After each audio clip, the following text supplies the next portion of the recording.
le verset 3 jusqu'au verset 5, et puis je vais encore lire le verset 12 jusqu'au verset 14. Vous y êtes? Il est écrit, « Après qu'il souffert, il leur apparut vivant et leur, en donnant plusieurs preuves, se montra à eux pendant 40 jours et parla des choses qui concernent le royaume de Dieu. Comme il se trouvait avec eux, il leur recommandant de ne pas s'éloigner de Jérusalem, mais d'entendre ce que le Père avait promis. Ce que je vous ai annoncé, leur dit-il. Car Jean a baptisé d'eau, mais vous, dans peu de jours, vous serez baptisés du Saint-Esprit. Le verset 12 jusqu'au verset 14 est écrit, « Alors ils retournèrent à Jérusalem, de la montagne appelée des Oliviers, qui est près de Jérusalem à la distance d'un chemin de sabbat. Quand il fut arrivé, ils montèrent dans la chambre haute où il se tenait d'ordinaire. C'étaient Pierre, Jean, Jacques, André, Philippe, Thomas, Barthélemy, Matthieu, Jacques fils d'Alphée, Simon les Zélotes et Jude fils de Jacques. Verset 14. Tous d'un commun accord persévéraient dans la prière avec les femmes et Marie, mère de Jésus, et avec le frère de Jésus. Que Dieu bénisse sa parole. Vous pouvez vous asseoir. Alors, avant que nous puissions écouter la parole du Seigneur, d'abord nous remercions Dieu qui a permis de rendre ce aussi possible. Et j'aimerais parler pendant quelques minutes sur un thème dont je voulais tituler cela. La persévérance des communs accords dans la prière. Le thème s'intitule « La persévérance des communs accords dans la prière ». Nous sommes sans ignorer que nous sommes venus ici pour prier. Et je vais commencer à lire Frère Branham déjà, de l'introduction. Dans la prédication, un vrai signe dont on ne tient pas compte. Celle-ci a été prêchée le 12 novembre 1961, paragraphe 66. Frère Branham dit, Dieu veut que son peuple prie. Donc Dieu veut que son peuple prie. C'est Frère Branham qui le dit. Et il dit que Dieu aime que nous, son peuple, nous puissions faire quoi? Prier. Et rappelez-vous, les Saintes Écritures nous disent que nous sommes le peuple de Dieu et Dieu avait dit que lui, il sera notre Dieu. Et en bas, Branham continue en disant, il dit, quand Israël s'est retrouvé dans une situation si pénible, au point qu'il ne pouvait plus avancer, leur temps était écoulé. Et leur fardeau était beaucoup plus lourd qu'ils ne pouvaient imaginer. Alors ils se sont mis à prier. Donc ici, voilà, veut nous dire que lorsque vous vous retrouvez dans un état si compliqué, si difficile, avec des fardeaux qui vous surpassent, qui vous dépassent, la seule chose, la solution que Dieu vous donne, c'est de faire quoi? C'est de prier. C'est pourquoi, ici, nous voulons voir quelque chose. Qu'est-ce qui a poussé les disciples à se retrouver dans la chambre haute? La première des choses, parce qu'ils avaient la promesse de Dieu. Jésus les avait promis la puissance. Et pour qu'ils puissent avoir cette puissance, il a fallu qu'ils puissent se retirer quelque part. En faisant quoi? Pour aller prier. Et il y avait beaucoup de villes en Israël à l'époque. Mais pourquoi c'était toujours Jérusalem? Et Jésus il a insisté. Il les a dit, arrêtez de prêcher. Ne chantez plus. Ne faites plus quoi que ce soit. Montez où?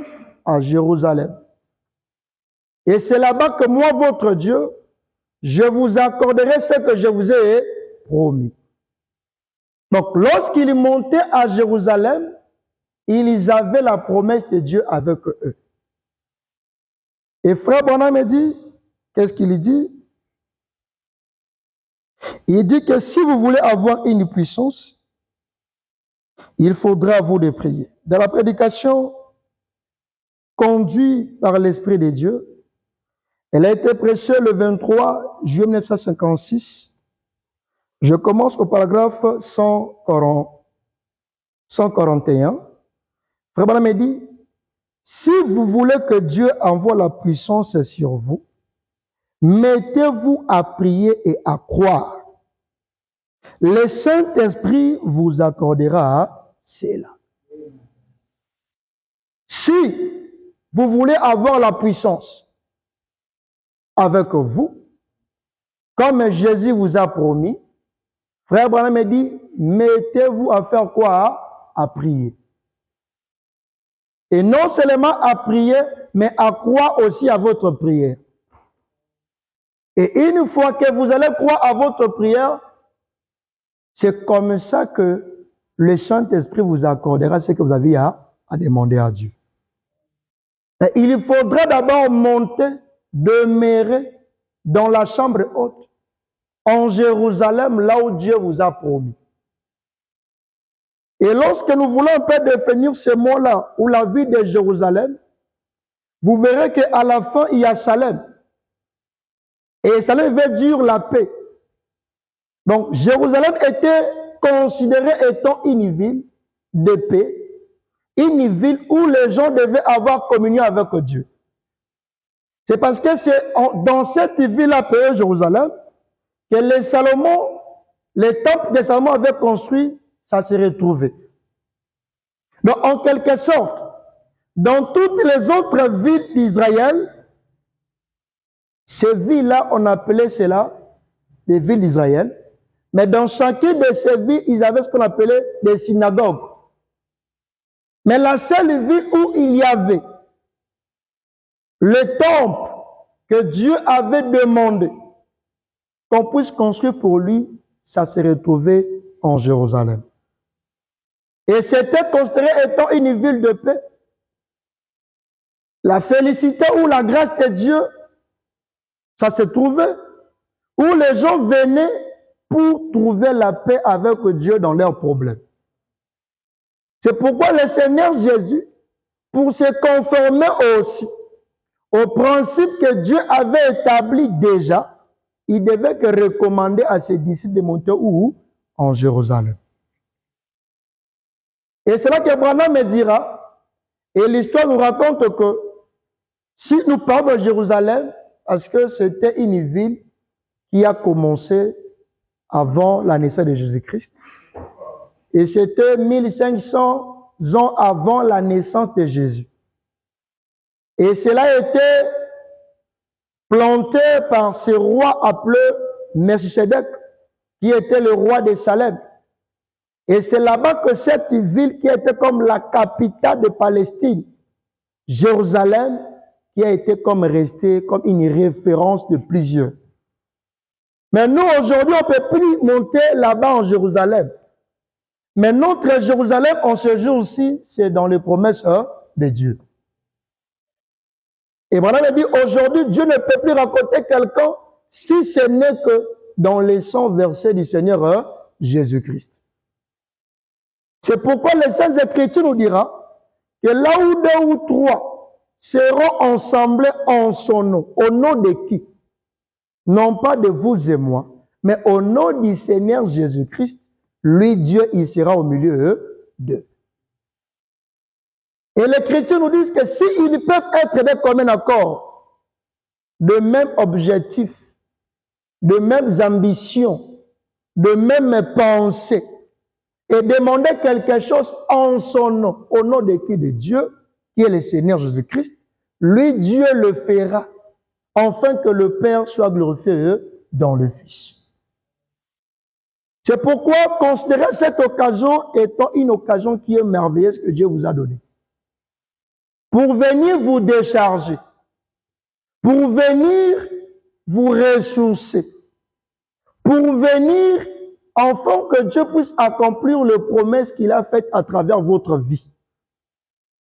Mais pour que ces promesses puissent s'accomplir, frère Branham nous dit, il faudra faire quoi? Prier. C'est pourquoi dans Hébreux chapitre 11, le verset premier, on nous parle de la foi. Et par définition, on dit que la foi est une ferme assurance des choses qu'on espère. C'est-à-dire, quand on parle que la foi est une ferme assurance des choses qu'on espère, donc en quelque sorte, lorsque quelqu'un dit qu'il a la foi, donc il veut dire que c'est quelqu'un qui possède déjà toutes choses. Parce que quand on parle de ferme, veut dire que quelque chose sur laquelle on ne peut plus la voir. Mais on croit déjà que ce que j'ai demandé à Dieu, je l'ai déjà avec moi. On ne peut plus commencer à imaginer, non. Mais vous restez convaincu.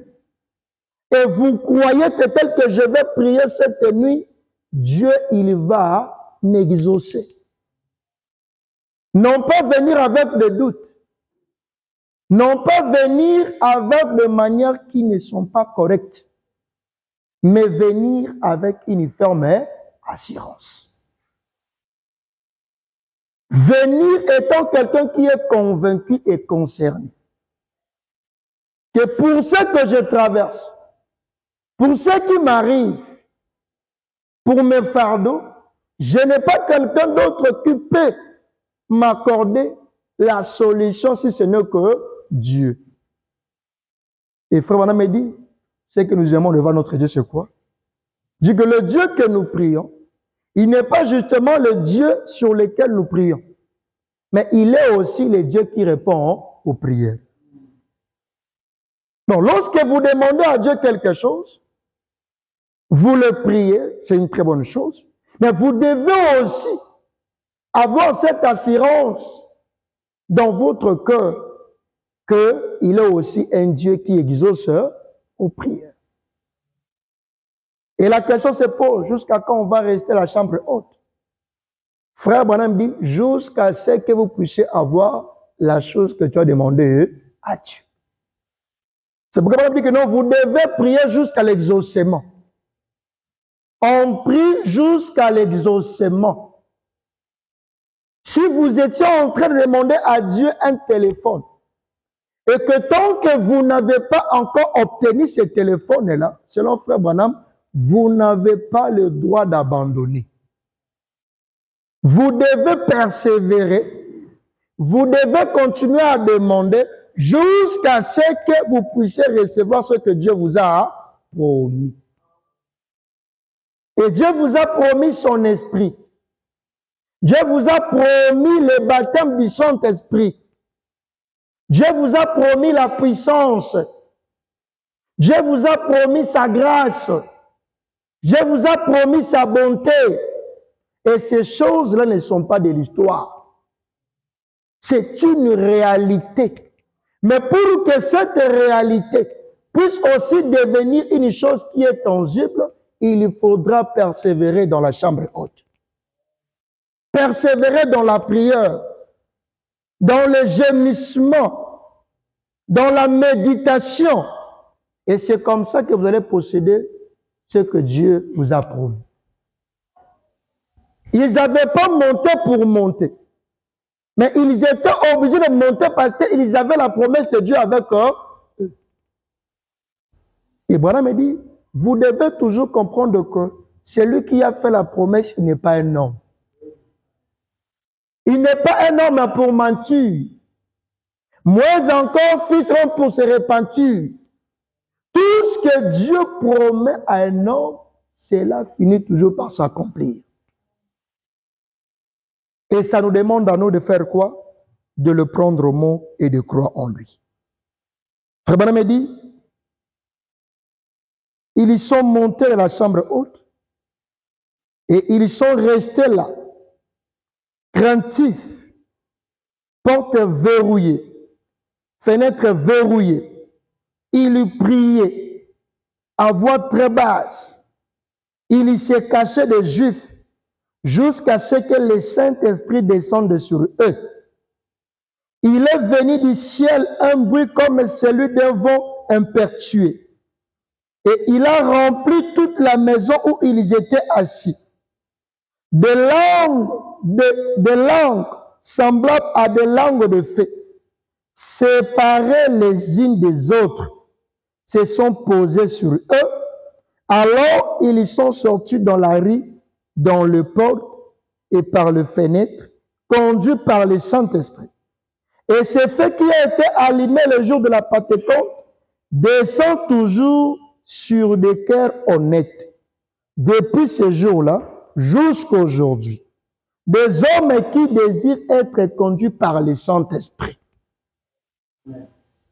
Donc, selon Frère Bonhomme, ce qui était arrivé le jour de la Pentecôte, elle continue à être valable encore jusqu'à aujourd'hui. Et Branham dit que pour que cette chose aussi puisse arriver, ça demandera à vous de désirer d'être conduit par le Saint-Esprit de Dieu. Aimez que l'Esprit de Dieu puisse faire quoi? Vous conduire. Et Branham dit, si vous êtes prêt à être conduit par le Saint-Esprit, écoutez-le, obéissez-lui, faites tout ce que vous pouvez pour lui. Quand vous voyez une place où vous pouvez utiliser à cette place-là, croyez-vous cela? Je crois que le Saint-Esprit est ici maintenant pour nous conduire. Ne croyez-vous pas cela? Je crois qu'il nous a conduits ici ce soir. Oui. Non, messieurs. Vous n'êtes pas venus ici sous cette tente surchauffée ce soir pour être vus. Non, messieurs. Dieu vous a conduit ici. Et si Dieu vous a conduit ici, il a fait dans un but pour que vous puissiez recevoir quelque chose qu'il pouvait vous donner. Si Dieu vous a conduit ici, c'est pour que vous puissiez recevoir quelque chose que lui, Dieu, il peut faire quoi? Il peut vous donner. C'est pourquoi, dans Psaume 20, il est écrit qu'il y a des gens qui se confient dans leurs chars. D'autres se confient par leurs armes. Mais nous, les autres, nous pouvons que nous confier à l'Éternel. Ce n'est que Dieu qui peut nous récompenser. Ce n'est que Dieu qui peut nous protéger.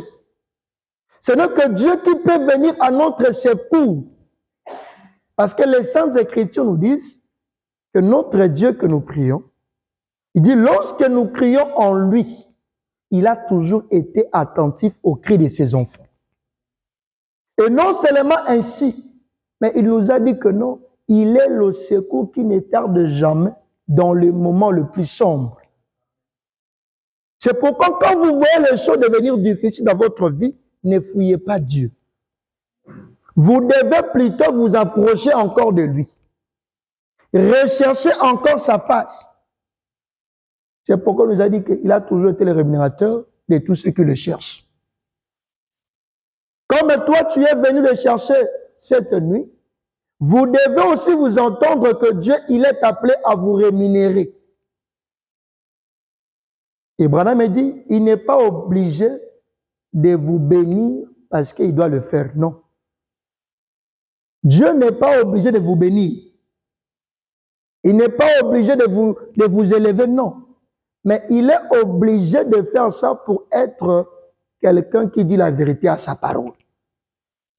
Et Branham dit que non, Dieu doit vous bénir, Dieu doit vous élever pour prouver que sa parole est la vérité. Parce que Dieu doit tenir à sa parole.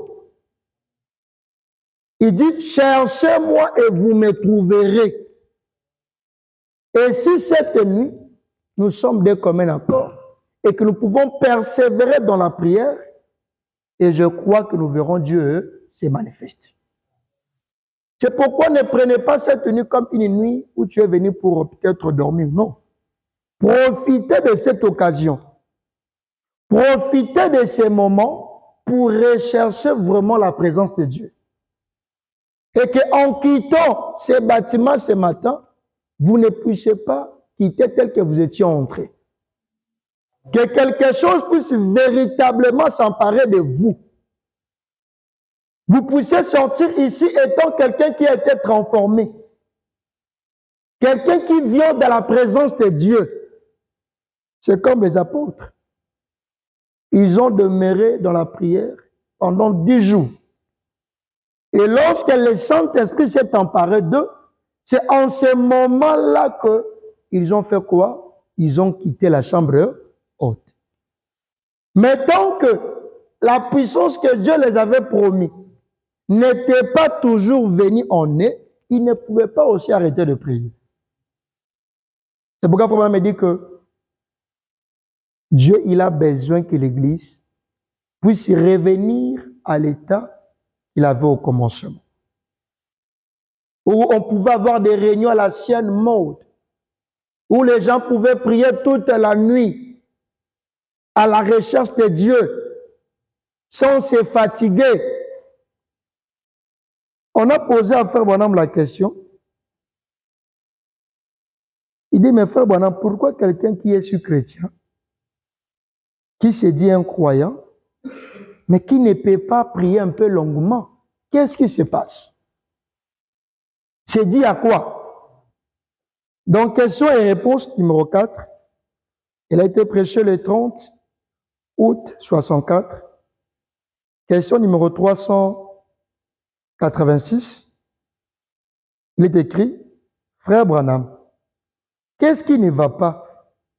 Apparemment, au jour où nous vivons, chez quelqu'un qui est croyant, qui suit le message, qui suit le messager d'aujourd'hui, mais qui, semble-t-il, n'arrive pas à prier comme il voudrait. Madame me dit, c'est une bonne question. Il dit, je crois, frère ou sœur, qui que ce soit la personne qui a posé cette question.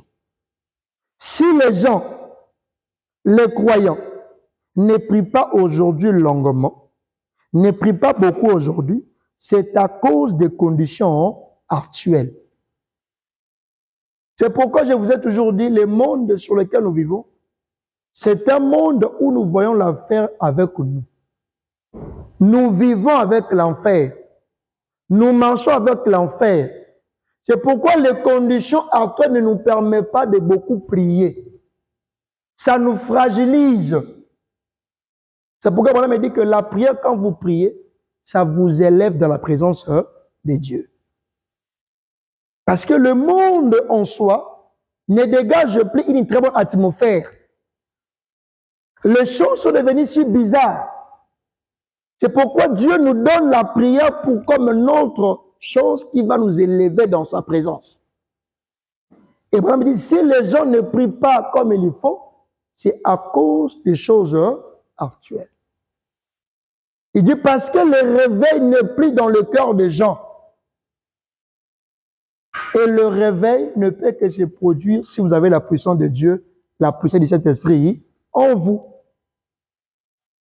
Parce qu'Abraham me dit, c'est le moyen pour vous de maintenir la chaleur, la grandeur, l'amour de Dieu, la grâce de Dieu en vous, ce n'est qu'en lisant et priant. Vous devez lire et prier. Vous devez lire et prier. C'est le seul moyen que Dieu vous donne, que Dieu vous accorde pour maintenir l'amour de Dieu dans votre cœur.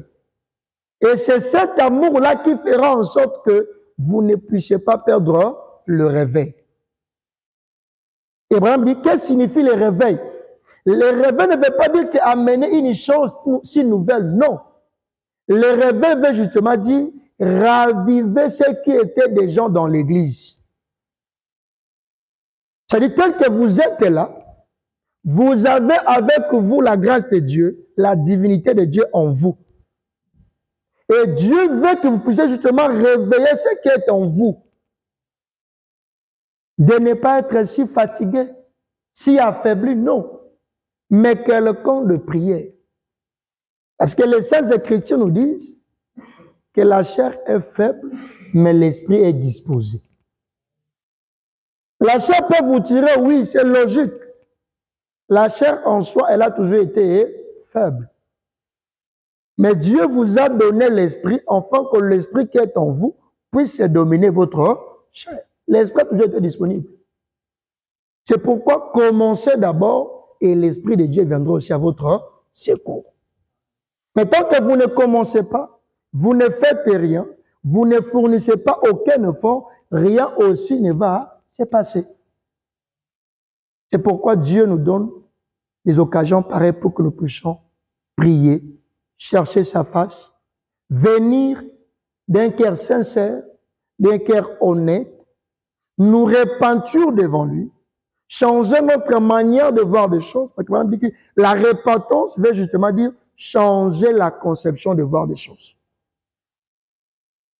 Réparer, reconnaître nos torts, reconnaître nos faiblesses, afin que lui, Dieu puisse faire quoi? Nous utiliser.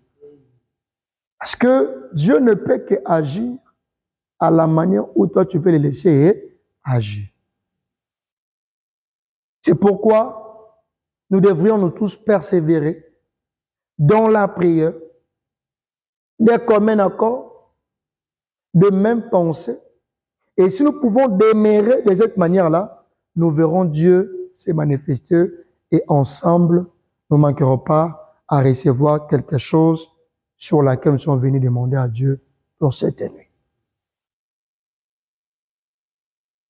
Frère Branham,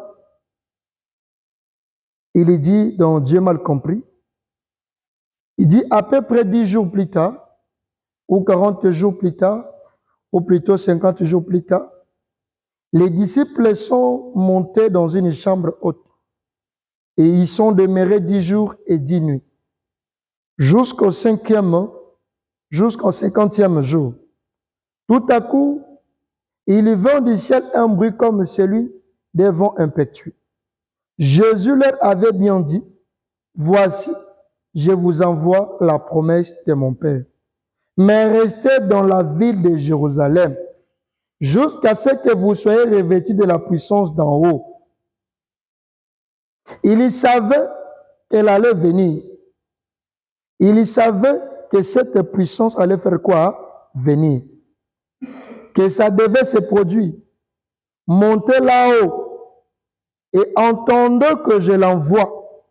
Ils ont entendu. Ils ont confessé leurs fautes, libéré leur esprit et leur cœur de tout.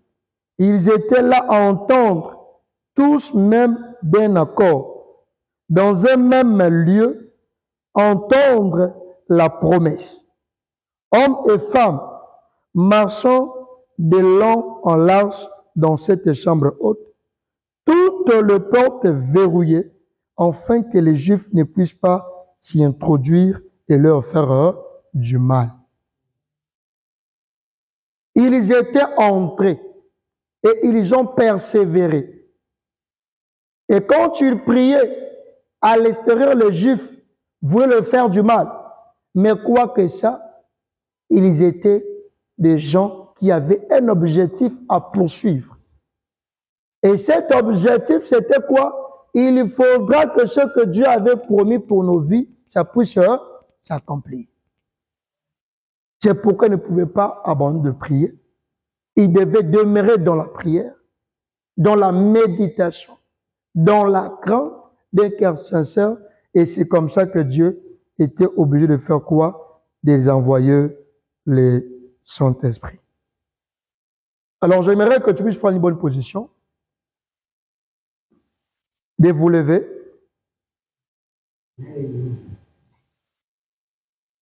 Et nous allons le verset 3 jusqu'au verset 5, et puis je vais encore lire le verset 12 jusqu'au verset 14. Vous y êtes? Il est écrit, après qu'il souffert, il leur apparut vivant et leur, en donnant plusieurs preuves, se montra à eux pendant 40 jours et parla des choses qui concernent le royaume de Dieu. Comme il se trouvait avec eux, il leur recommandant de ne pas s'éloigner de Jérusalem, mais d'entendre ce que le Père avait promis. Ce que je vous ai annoncé